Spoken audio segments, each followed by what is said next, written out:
Welcome back to another video. In this video, we are going to cover position sizing. We are going to break down what is position sizing and how to properly position size, right? So first and foremost, what is position sizing?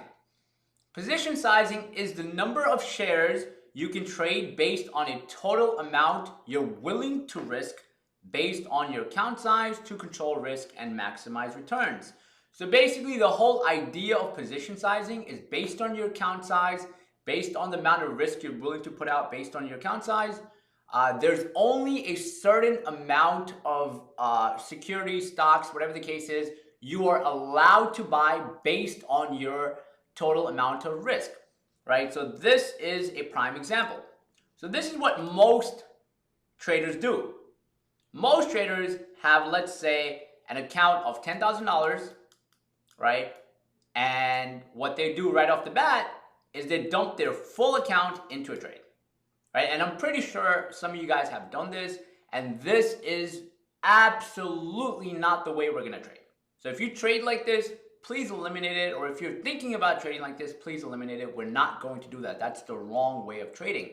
If you want to last in this game in the long run, you will not do that. You will not take your full account and dump it into a trade, right? What smart traders do is smart traders know how much they're willing to risk based on their total amount of account they have. So if a smart trader has $10,000, he's not going to dump his full 10K into the trade without knowing how many shares he can buy, without knowing how many shares he or she can actually, how many shares they should risk based on their account size. So for example, if this person can only risk $300 on this stock, right, based on their account size, they will only buy a certain amount of shares. They will not use the full 10,000. They will maybe use 5,000, maybe 4,000, whatever the case is. That's what we're going to do. We're not going to take out our full account and dump it into a trade. We're going to break it down and understand and assess risk so we know how many shares we can actually purchase, right? Now, let's understand how we're going to calculate position size. Now, calculating position size is, in order for you to do that, you need the following sets of information. The first thing you need is you guys are going to need your account equity or balance. How much money do you basically have in your account, in your trading account? Do you have 5,000? Do you have 10,000? Do you have 15,000? Do you have 20,000? Whatever the case is. You need to have the percent of your account you wish to risk and stop loss area on each and every trade. So let's walk through it. So what is your account equity, right? Obviously, everyone starting is going to have a different account equity. Towards the end of the videos, end of the full chapters, I do explain what I recommend you to start with, right? I don't recommend anyone starting off tomorrow, especially if you're an inexperienced trader with a lot of money. Because if you start out with a lot of money, you know, you're setting yourself up for failure, right? And I'll get into that. But for now, what I want you to understand is the first concept is understanding what is your account equity. How much money are you trading with? Everyone's going to be different, so this is something that obviously changes. A person A might trade with 5,000. Person B might trade with 20,000, right? Both of their total amount of risk per trade is going to be a little bit different. Very important to understand that. Now, once you understand what is your account equity or how much you're going to start with, the next thing that's very, very important is the percent of your account you wish to risk. How much are you willing to risk per trade accordingly based on your account size? Now, the ideal number is 1 to 2%. 1 to 2% is ideal, but should not be more than 2% per trade. Do not risk more than 2% per trade. The max you should risk is 2%. Now, some people a lot of people get this confused and they think, okay, the 2% rule probably means that if I buy a stock at 10, my stop loss should be 2% below my entry point. No, that's wrong. Ignore that. The 2% rule is a little bit different. I'll show you what it means. So the way this works is kind of like this. So let's break down the risk dollar amount. So let's say in situation A, your account equity is $10,000. You have $10,000 in your trading account.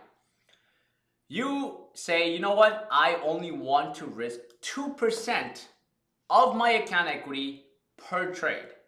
So if you want to risk only 2% of your account equity on per trade, what do? You multiply 10,000 by 2%, and the number you get is $200. $200 is your risk per trade. What that means is the most amount of money you should lose per trade is $200 based on your account risk and your account equity. You should not lose more than $200.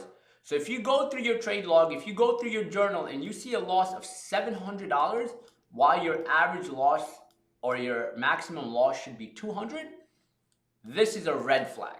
Why do you have a loss of $700? You should only have a loss of $200, right? Red flag, red flag, red flag, right? You can obviously lower this number to 1%. Some people have it at 0.5%. That's entirely up to you, right? Here's another example. In this example, let's say your account has $3,000 and you are risking 1% of your account. So 3,000 multiplied by 1% is giving us $30. So based on this account size, the most you should lose on a trade is $30, right? If you increase this to, let's say, 2% and you're like, you know what? I'm a little bit more comfortable on this trade. I've been on a winning streak. I want to increase my account risk to 2%. Cool. You can go to $60. But if you go through your log and you look at one trade and you're down $500 in one trade, that's terrible. Your risk management is completely off. Your position sizing is completely off. This is a red flag. This is something that you need to ask yourself, why did that happen? Where did I go wrong? What did I mess up, right? These are mistakes that need to be avoided, right? So you need to completely understand that concept and understand based on your account size, there's a certain amount you should risk, which should be no more than 2%. And your maximum loss in each trade should be that number. Now, let's break down the position sizing formula, right? And understand it deeper so you guys can do this on your own. When you're trading, you're ready to go. Now, the position sizing formula is like this. You get your account size, right? So let's say our account size is 5,000. You multiply it by your percent of risk per trade. So let's say the most I want to risk per trade is 2%. So you multiply it. Once you multiply it, you get your risk per trade, which is at $100. So based on my account equity, based on the account risk I'm looking to put out, the most I should lose on a trade is $100. That's set in stone. So you should not have a bigger loss than $100. That's a red flag right there, right? Now, this is not giving us position sizing. This is part of the formula. The full formula, right, requires the actual trade. So this is just one part. The one part we have is just telling us, hey, listen, you have $5,000 in your account. You're risking 2% per trade. So the most you should lose per trade is $100. You should not lose more than 100. Now, the second step comes in when we actually take on the trade. So let's go through some trade examples and let me show you how to put this in effect. So basically, let's say we have a chart. We have a price chart. A stock is trading at $10. As the stock is trading at $10, we go back to what we learned in the previous lesson, our reward to risk ratio. So let's say we look at the trade and we're like, you know what? I'm going to buy this stock at 10, right? I'm going to make a trade at 10. I'm going to put my stop loss at 9, right?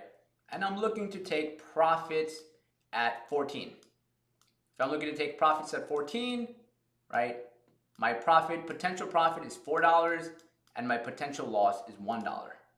Now, in order to get our position size on the trade, we need to know where our stop loss is. How low our stop loss is based on the entry point. So if I entered at $10, and my stop loss is at 9, or I'm going to exit the play at 9, that means I am risking $1 per trade. Now, if I'm risking $1 per trade, the only thing I have to do is I have to divide this by my risk per trade. So if I divide $1 by my risk per trade, I get 100. What does that 100 represent? That 100 means that the amount of shares I can buy is I can only buy 100 shares of this stock. If I buy 100 shares of this stock at $10, that means A, I am investing about $10,000. I'm sorry, I'm investing about $1,000 into the trade, not 10,000. I'm investing $1,000. As I'm investing $1,000, let's just say I take the trade and I'm wrong and it hits my stop loss. I'm only gonna lose $100, which was already part of the game plan, right? Let's switch it up a little bit. Let's say instead of me putting my stop loss at 9, my stop loss is actually at, let's say, 8. My entry point is still at 10. So my stop loss kicks in at $2. So I am potentially going to lose $2 in this trade if I enter at 10 and I exit fully at 8. Now, obviously, if I don't exit at 8, it's going to throw everything off the charts, but I need to make sure I follow my plan. If I exit at 8, I lose $2 per trade. If I lose $2 per trade, I do the same concept. $2 divided by 100 gives me 50. That means I can only purchase 50 shares. Why? Because if I purchase 50 shares at $10 and those 50 shares go to 8, I will lose only $100. Now, as you see, the wider my stop loss gets, the lower amount of shares I can buy. Now, what I want you to keep in mind is don't make your stop loss tighter. This is a mistake a lot of people make. A lot of people make this common mistake. They say, you know what? I don't want to buy 50 shares. I want to buy more. So I'm going to put my stop loss at 970, where I only lose 30 cents. If I lose 30 cents, now I can purchase a lot more shares. That's not a good trade, right? On paper, it might look good trade when you write it out and you look at, your profit to loss, how much you're potentially going to make, how much you're going to lose. It's going to look great there. But in reality, these trades are going to have very low probability. So you need to keep that in mind, right? Let's do a few more. Let's say we take another example, right? Let's say you guys have another example right here. Stock is trading at, let's say, 100, right? And we think it's going to go down. So we short, right? We make money on the downside. Same concept. Where's our stop loss? Our stop loss is at 110. Where's our profit target? Let's just say $70, right? Now, if I take this trade, what do I need? I need to know where am I entering and where's my loss. How much will I potentially lose per trade? And this is, once again, where our reward risk ratio kicks in. I'm losing $10, right, to potentially make 30. Good trade. That's it, 3-to-1, right? Now, what do I do for my position sizing formula? I divide the 10 by 100, and what is that giving me? That is giving me 10. That's saying that I am only allowed to buy 10 shares at $100. If I buy 10 shares at $100 and the stock goes up, remember I'm shorting it, so I make money when the stock goes down, and I lose money when the stock goes up only if I'm shorting, when I'm betting on the downfall, right? So if I short at 100 and the stock goes to 110 and I follow my plan as I laid out, and I buy 10 shares and I have my stop loss at 110, I will stick to my original formula, which is I will only lose $100. And that's what I want you to stick by. Now, as you guys are progressing in trading, what you have to understand is you're not going to sit there and start doing calculations, especially when you're day trading, especially when you're trading very, very quickly, right? This is something that as you do over and over again, you start becoming familiar with what's my account size, how much am I risking. If I'm trading a stock at $100, I'm not going to go and buy 100 shares. I know I'm buying around 10, 8, 7, 11, 12 shares. So you start becoming more quicker with this. So I don't want you to go to a computer when you're trading with real money and every second before you take on a trade, take out your calculator. No. This is something that should be engraved in your head. When you look at a stock, you should know right off the bat. Like this should be like super quick. I can only buy 100 shares. You're not going to get it perfectly. Like you won't get it. Like it won't be like, oh, I'm buying 10. If you buy 11 or if you buy 9 or if you buy 8, you're still in that range, right? And that's fine. But you have to be quick and very effective when you're doing this, especially when you're day trading.